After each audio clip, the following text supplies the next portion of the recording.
So one of our students in Udemy asked us a question. So the question is, if I basically set my cards to fill container, would it be responsive? And also when they are responsive, how can we trigger the scroll position? So if I go ahead and preview this prototype, here, as you can see, we have these cards in our Amazon project on Udemy.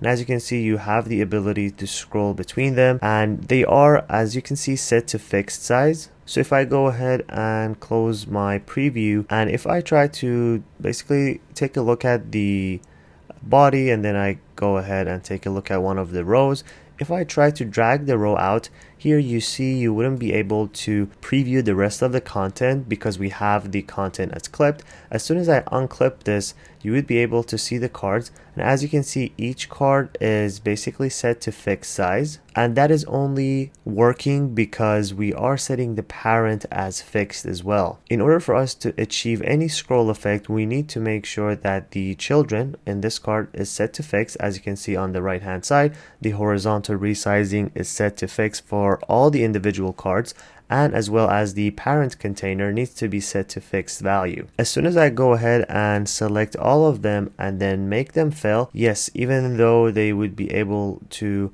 basically respond to the parent container, however, the scrollable feature is going to be removed. So we can quickly test that. I can drag a desktop frame and then drag this here, and then as soon as I click here and try to preview this, you see if I try to click, I don't have the ability to make them scrollable. If I even click and I visit the prototype, I even get an error message that you're not able to make them scrollable because the parent container needs to be smaller. Which means if I go ahead and click detail, as soon as I try to make the parent container smaller, you see the cards behave because they're set to fill container. So again, I'm going to command Z that.